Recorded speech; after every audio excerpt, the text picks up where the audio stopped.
Well, I've used a lot of magic to keep Barkus alive, so there's a lot going on here. It's been kind of tough. Barkus? Alive? I see no alive Barkus. Well, yeah, you see why I need to practice my magic some more. Ironic it is, Danielus. For one who cares so much for gold, you are so frequently without it. But check out these gauntlets I got. And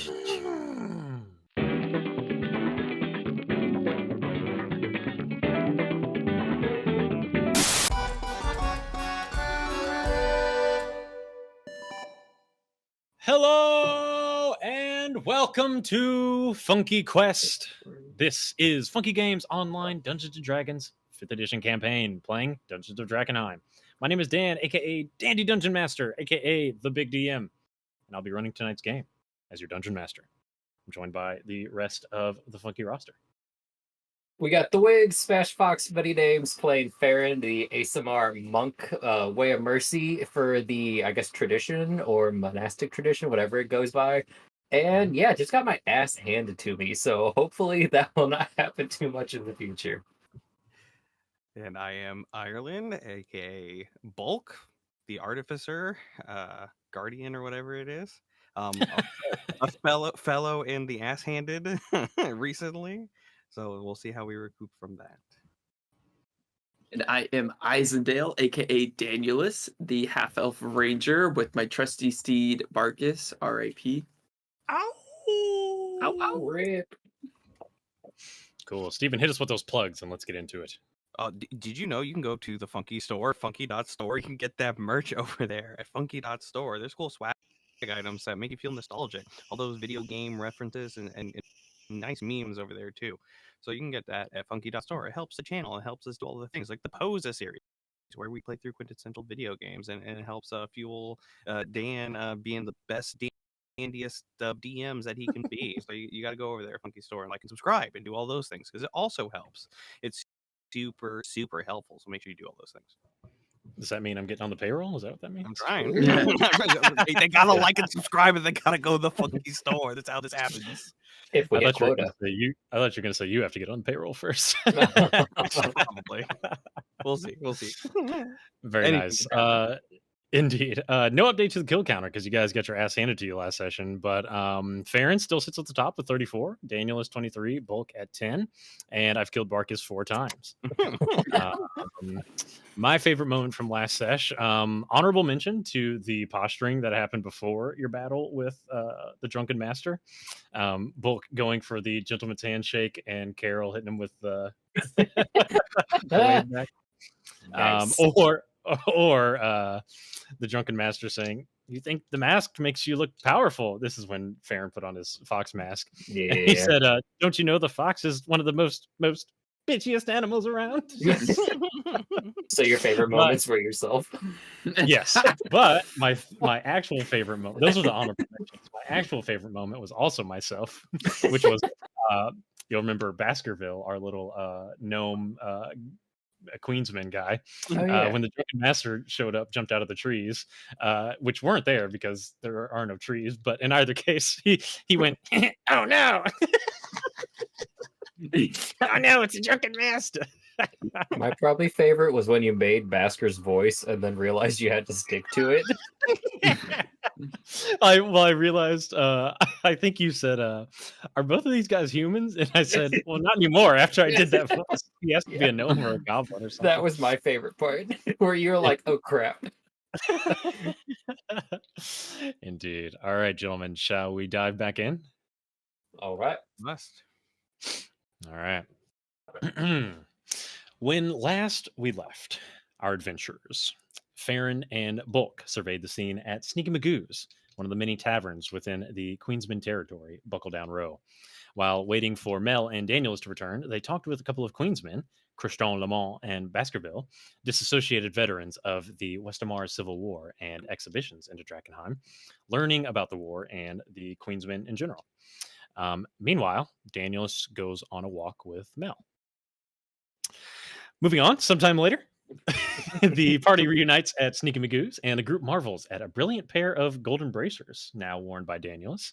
The group catches up until the drunken master that Mel hyped up to fight Bulk and Farron arrives. Mel begins a dazzling introduction for Bulk and Farron, who promptly end up in sloppy trash talk with the drunken master. Farron dons a strange mask of a fox, the drunken master drinks, and bets are made.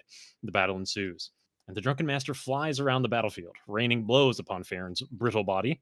Farron gets a familiar feeling, almost like he has been bested by these fists before, as he falls to the ground unconscious. Bulk lasts a few more rounds, but he too falls to the fists of the drunken master. The crowd erupts into a frenzy, and Blackjack Mel rejoices, revealing he bet against his boys.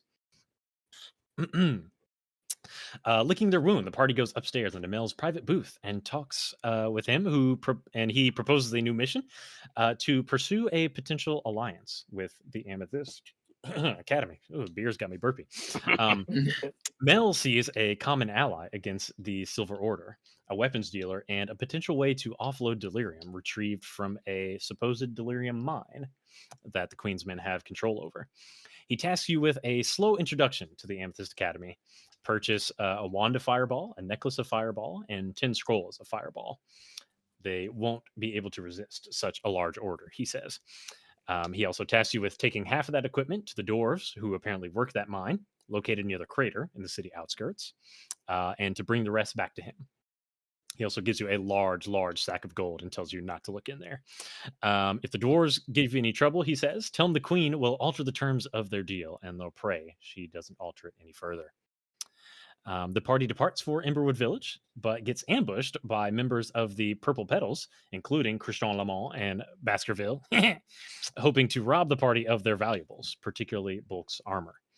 The drunken master reveals himself and chases off the bandits, then reveals himself again as one of Farron's monk brothers that he is on a secret mission to Drakkenheim with. Finally reunited, they bro out while walking and eventually reach Old Guy's. When they arrive, a tiny band of mushroom men burst out of the ground and rough up Danielus. Old Guy erupts from his shack and shouts, Danielus! And that is where we will start off. So it still looks like nobody has made it into Roll20, but in either case, the three of you guys are there. Carol is there, and Old Guy is there. You guys have broken down the situation to him, and he has started to perform the purge contamination ritual on Danielus. So Daniel, subtract your holy water and your 200 gold, and the ritual takes an hour. So basically, you guys are, excuse me, hanging out and chatting, and Old Guy will begin the scene.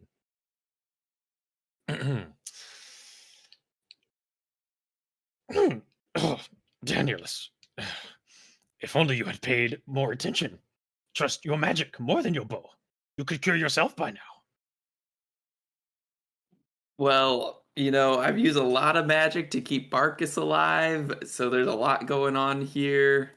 It's been kind of tough. Barkus? Alive? I see no alive Barkus. Well, yeah, you see why I need to practice my magic some more. Ironic it is, Danielus. For one who cares so much for gold, you are so frequently without it. But check out these gauntlets I got. As he makes Bulk pay for this treatment. Yeah. Yes, Guy's impressed. So how have you been, Guy? Well, I have. And he his security caps is what I call his little mushrooms. Some of them start to like waddle back off into the ground, and as one of them walks away, he picks it up and he takes a big bite out of it. Like my new security system, you do? Yeah, they're pretty cool. I think, can we have some come with us? No. They're for me. No more freeloaders. I look over at Carol. Yeah, Carol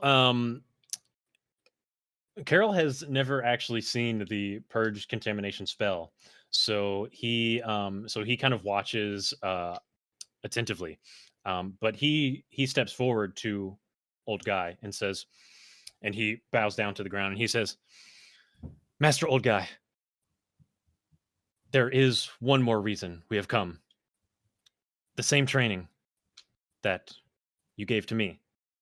It is time for my brother Farron to do the same. And old guy says, oh, the hydroponic time chamber? Impossible. So you guys have a history? You've been training other people, guy? Yes, yes. When you left for your mission with Aaron Marlowe, that took, I believe, 6 weeks. Carol arrived shortly after.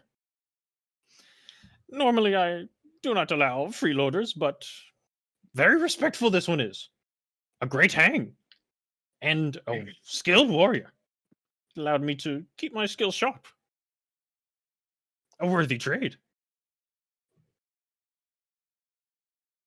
And so yes, what are I you did gonna... allow him access to my hydroponic time chamber.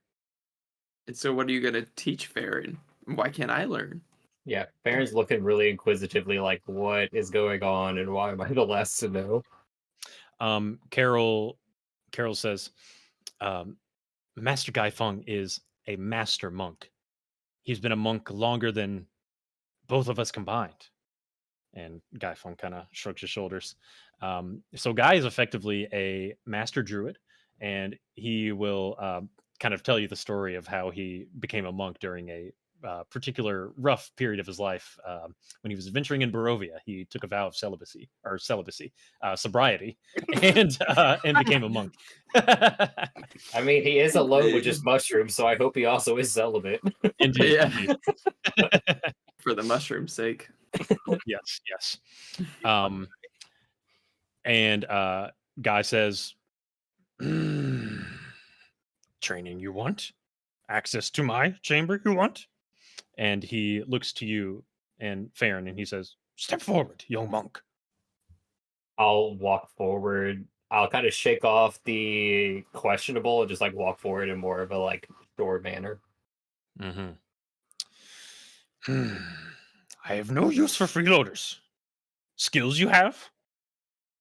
I know a couple of skills. I know my way around some fights. I can mend some basic wounds. I know a little bit of everything. Unless you can make potions, I have no use for you. Oh, actually, I actually think I can. Yeah, it's a direct set. Okay, I was like, I'm pretty sure I can. Okay, I was like, we've never talked about it, but I'm pretty sure it's part of my class's background. I'm gonna rifle through my pouch and bring out that medicine kit that I get automatically proficiency with being Way of Mercy. And I'll be like, I know a little bit about potions. It's really gonna depend on if I have the resources. Fortunately, the closer we've gotten to Drakkenheim, everything's been dead or corrupted. Bit of a dry area for making spells and potions. Yes, but look around you. And Guy holds out his hand, and you'll recall that each time you walk up to old guy's shack, effectively, it stands out that there are patches of green grass. And now that you are at his shack, as I hit the mic, there are not only his little patch of mushrooms, but he does have like a small garden, and you recall that Guy has the best prices on potions around. So he, as a druid, he has the ability to summon plants that he uses to make potions. Well, yeah. If it's a test of sorts, if I can find the resources, I'm sure I can make you something of use. As long as you have the skills, I have the herbs. And he takes a moment to think. Herbs. Indeed.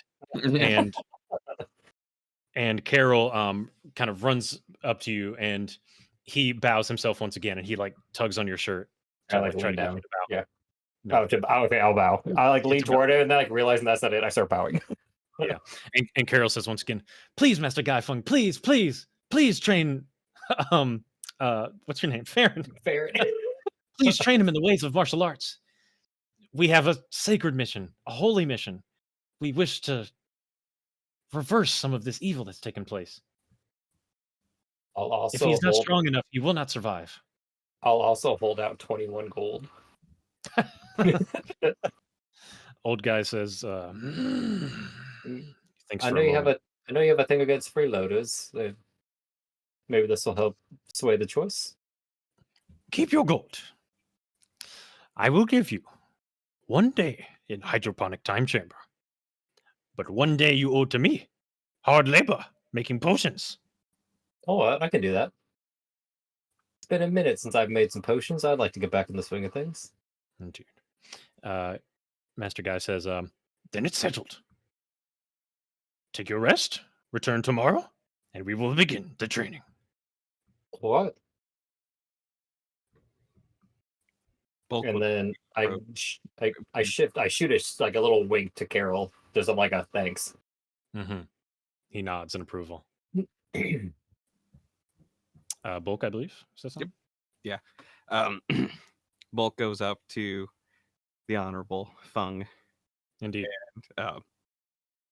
Brother Fung, you speak of potions and potion making. I have come across something that we would like to learn more about in our quest for resoundment resonance. And I pull out the aqua delirium. Indeed.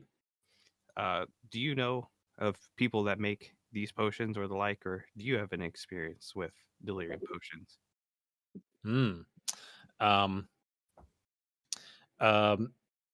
Old guy, he won't even take the potion in his hand. He says, the delirium, the work of contamination, strange, cosmic, mystical magic.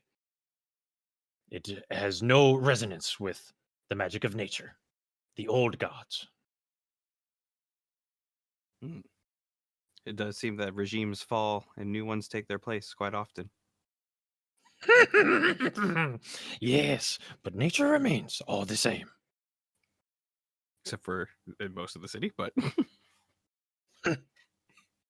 Yes, things are in cycles, young man. You will learn this one day. resounding. Have you had any contact with the Silver Order as of yet? He kind of hawks a loogie and he spits it out. He says, over a course of life, yes. A rigid, strict sort. Admirable in some ways, despicable in others. A great purge upon Mageborn many years ago. Unfortunate. But we are in an agreement on most things. Thank you for your wisdom. Guy finishes the ritual on Daniels. So Daniels, the purge contamination spell, afterwards, so you've shifted your 2 levels of contamination for 2 levels of exhaustion. So you're no Okay. longer contaminated. And you guys were going to take 2 days of downtime anyway. So no need to get too bogged down in the details of exhaustion and whatnot.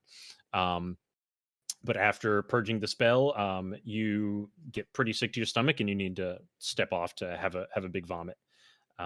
Possibly a poop, because I know you are prone to poops. There's no dairy in that spell. We're good. Incredible. Guy finishes. And unless you need anything else from him, Carol is going. He typically stays with Guy when he's in Emberwood Village. So he's going to sleep here. You guys are, I guess, might be welcome to stay there if you want to, but you also have your house. So it's kind of up to you what you want to do from here. We know have Guy one doesn't like freeloaders. Yeah, I gotta go see my mom. Last time we were here, I think didn't something explode?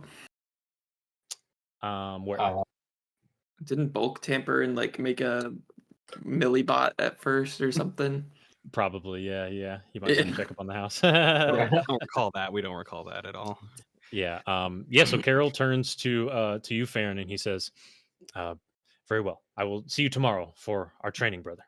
Right, we'll have much to talk about. We will have much to discuss. Please get your rest. You'll need it.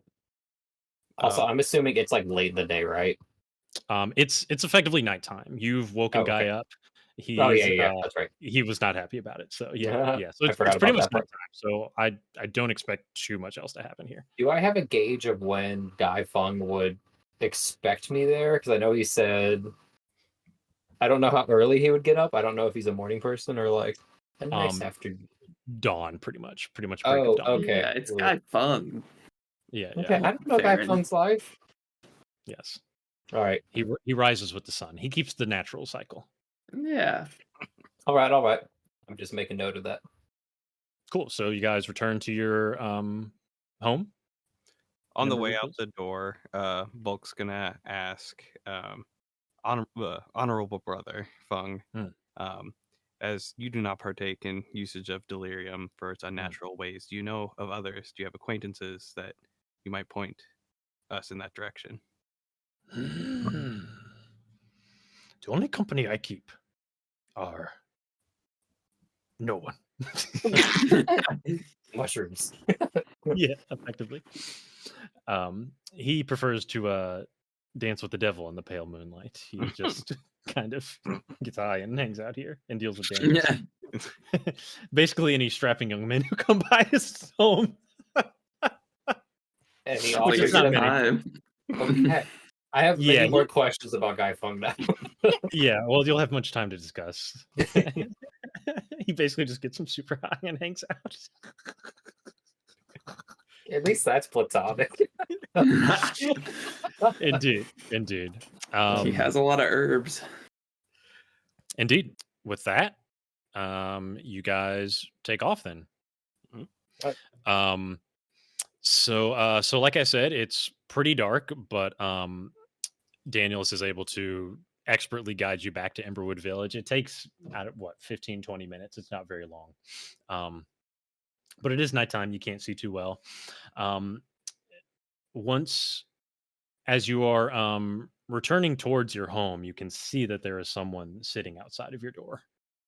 On the way back, just like I know it won't have much to do, just for like more like storytelling, can I like get like slightly behind Bulk, and I'm going to use my last 2 key points to try to do Hands of Healing on him and Sure, just if you heal him. Yeah, just as like a kind of like a hey, like thanks for helping me in the ring. I was in a bit of a rough spot. Thanks for staying by me. And I heal you for, let's see, I do 2 of those plus a wisdom modifier for each, so it'll be 11. Dang, bro. Thank you, brother Farron. Sure. Okay, so I go up to the guy who's standing at the house and like, can I help you? Certainly. It's a hooded figure. He removes his hood, and it is none other than Saul, your old friend from the Saul! Black Ivory Inn, the one you saved. Yeah, what's And up, dude?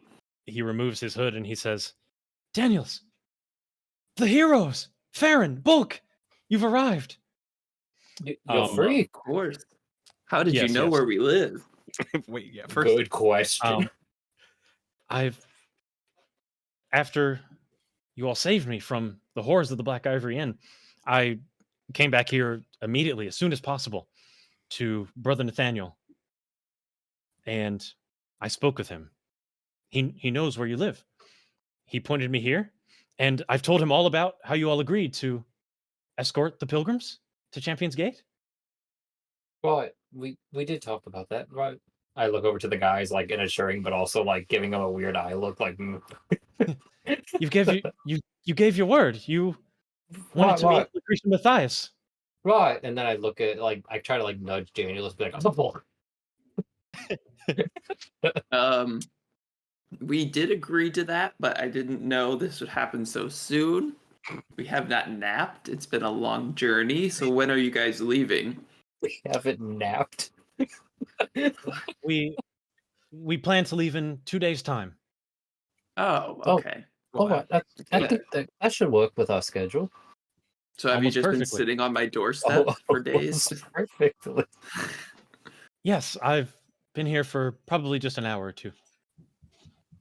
Oh, well, that's convenient timing. Do you need a place to stay? We have an extra cot. No, I'll be. That's true. You guys do. I had planned to return to the farm with the other pilgrims, but yes, I will stay with you. Come on in. I kind of kick the door in and I start. The cot's a little small. It was a dwarf that used it before, but But and he I had a start big pouring ego, so maybe it's bigger than what it should be. Yeah. And I'm There's gonna start another in raiding. your group. What was that? There's another in your group. Is that? Oh, there was, but he's been gone for a while. Yeah, he split ways with us. We'll see if that But- ever comes back. No worries. And then I start raiding my mom's liquor cabinet and start pouring us Nice. some drinks to chill out for the evening. Certainly. So the one thing you will notice, because there isn't too much in the house, there was like a little table and nightstand situation, and there is a pamphlet sitting on the table. Was the What- Would we remember if the pamphlet was there before we left? It was certainly not. I'm I gonna- want to pick it up and investigate it. Sure. So you'll see that it is a copy of the Testament of the Falling Fire. This is the so you initially received one of these from Katja Braun long time ago, when you met the pilgrims at the Chapel of St. Brenna. There's a note attached. It says, from Nathaniel Flint, thank you for caring for Katja, a kindness we don't often receive. The flame warms your heart. And the context here is you'll remember that Farron laid Katja's body to rest when she fell in battle a long time ago. From the She got right. Leviathan thing. Indeed. Now, how this Nathaniel would know about that is up for Questionable. debate, but I'll turn it over to you. Basically, so you guys can end your night however you would like to here. So Yeah. talk it out, or I read the note and I'm like, why is there no mention of Paul? Yeah. So who's Nathaniel, guys? Refresh my memory. It's been a long trek. I haven't napped. I believe he was the brother of one of the pilgrims. I think we saved him, and his brother was a pilgrim who was trying to convince us to see Lucretia Matthias. Okay. so just to jump in, I realize now that I've overused the word brother. So no relation to anybody. Nathaniel was the very first experience with the followers of the Falling Fire you had. He was the one who was giving the sermon in Emberwood Village. That's it. And then Saul is his actual brother, right? Or just like faith Saul brother? is Paul's brother. Oh, Paul. Oh, that's it. I was like, I know there's Yeah. a relation somewhere in here. Yeah. Saul is Paul's literal brother. That makes sense. They share a lot of common letters. Yeah. Yeah. From now on, the only people who will be referred to as brother are your monk brothers, Okay, that works.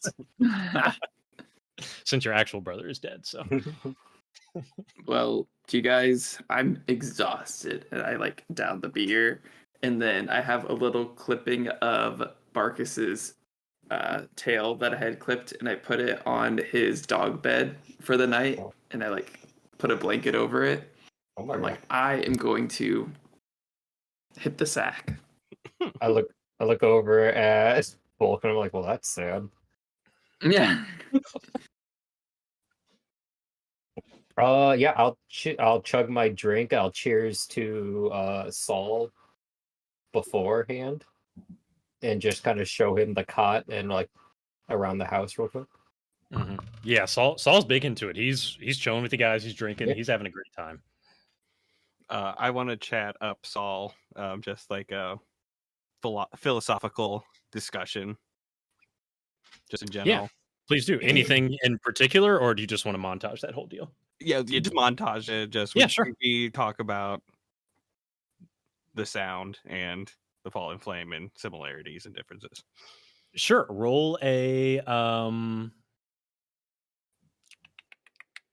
I guess your choice of persuasion, deception, intimidation, whichever one you whatever vibe you want the conversation to take. I think persuasion's probably persuasion.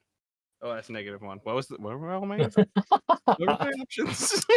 Basically any of the charisma skills, persuasion, intimidation, or deception.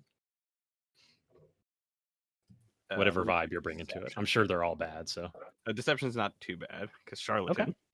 Sure. Oh, good call. Oh, son of a bitch. 9. A 9. Okay. Yeah. So you guys have a cordial conversation. You certainly try to kind of sway him to your way of thinking, to the sound, but he appears resolute in the teachings of Lucretia Mathias. For now. For now. Indeed. But he enjoys the conversation and he's still very much open to it. Cool. So unless there's anything else, we'll go to the next day. Perfect. Very good. Okay, so this is the well, one, it's the beginning of your downtime, and two, it's the beginning of your 5th day in Drakkenheim. Hard to believe. You awaken to a consistent rain. It's not quite on the verge of a storm, but it is a pretty healthy downpour. Not unusual for this area, particularly since the meteor fell. It's been heavy rain, perhaps something with the disturbance of the atmosphere. So I'll kind of turn it over to you guys. Do you guys want to do anything before we start some downtime activities? I have particular stuff planned, I guess, but I'll just start with you. Okay. Cool. Who would like to... Yeah, go ahead. All I was gonna say is for Farron, he was gonna wake up super fucking early and just book it to Guy Fung's. Like, I'm probably not even gonna bother waking up the other. I don't know if they're. Do I get a sense if they're morning people or not? If I know they're morning people, I'll let them know, like, hey, I'm heading out. If they're not, I'm not even gonna wake them up because I'm gonna be like, this is a common. I'm not a morning person. I have a feeling that Danielus is not a morning person. Bulk, I mean, Lord knows. For some reason, with Bulk, now that he's all like Unity, I just imagine he doesn't sleep. I don't know. Yeah, I don't know how he goes. He just powers off at night. I don't even think he powers off. It goes like stasis. Yeah. I actually have a feeling that when you awake, Farron, Bulk is like in the corner of the room looking at you. Oh God. Kind of like a good morning, brother. Kind of a deal. I try to just at first I'm just like, oh, this is uncomfortable. Just like I don't know how to respond. Like, and Barkus runs up to you and gives you a lick and is all excited. Barkus is back? Yeah. He okay. I'll say he did the ritual at some point whenever he got a spell slot back. That was like Daniel says A1 priority is bringing Barkus back. I'm gonna give him some scritches under his chin and behind his ear and be like, no more swimming for you in the city. And then he accepts them happily. And then I'll kind of like shuffle out of my sleep sack or whatever. I don't know if we have beds or not, or if it's just like a bedroll. And I'll just kind of like shuffle over to a Bulk and be like, whatever Danielus wakes up, let him know I'm heading over to Guy Fung's. And I just book it out. We're just enjoying the sound of the rain. Oh, God. As soon as that happens, I don't respond. My eyes get wide. I just walk out the door. Indeed. Bulk, I think you have inspiration already, don't you? Oh, man. You are tickling my funny bone. Okay, cool. Okay, so with that, we'll just go ahead and start with Farron. So, Farron, it's raining.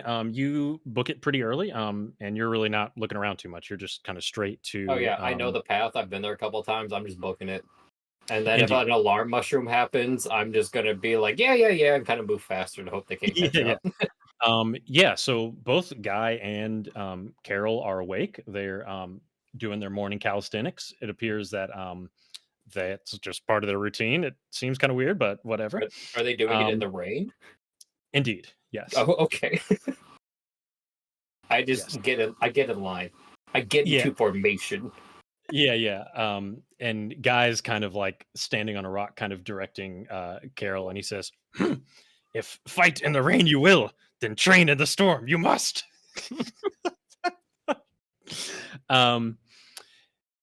So with that, Carol and Guy kind of start breaking down the mechanics of how the hydroponic time chamber works. So effectively, in order to learn the techniques that Guy has, It requires 1 year of training. Ooh. Fortunately, Guy Feng has the use of the hydroponic time chamber, much like the hyperbolic time chamber from Dragon Ball Z. It works in a very similar manner. Basically, if you are able to spend a day inside the chamber, then you will have the equivalent training of a year. It's compressed time or whatever. Okay. Mechanically, what you'll need to do is you'll need to make Constitution saving throws. You'll need to make 5 of them, and when you fail, it's a loss of a key point. So basically, it's can you make these saves without losing all your key? Is how it works. That works. And then how many do I have to make in order to make it a year? Just 5? You have to make 5. Yeah, 5. Okay, I could do that. Carol says that the first time he went into the chamber, he could barely make it a whole day. Excuse me, a whole month in one sitting. So Farron is really competitive, and he's gonna fucking rock this shit. Indeed. Guy describes the training. You'll be learning to transform your ki from an internal source of power into a physical manifestation of your energy, bringing all of your abilities into harmony. Perfect mind, perfect body, perfect spirit. This is the way of Guy, if you will. I'm ready to learn. I'm gonna do like a gracious bow. Indeed. Yes. Okay. So very good. Guy begins the ritual. He kind of does some crazy stuff, and he like slams his hand on the ground, and a simple doorway arises.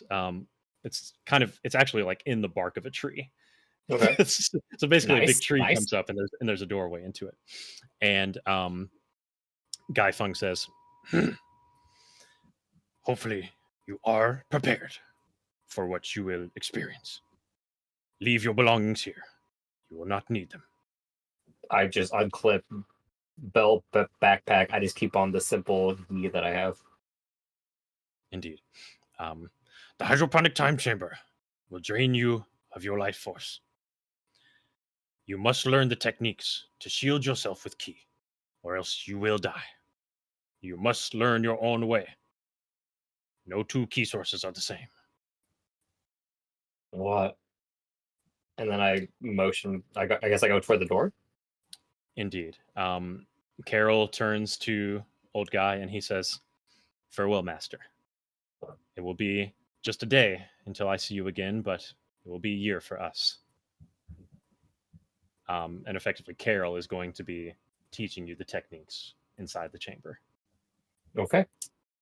So you guys enter, and I'll describe what it looks like to you guys, and then I'll put you on deafen, so Carol and Farron can have a little discussion.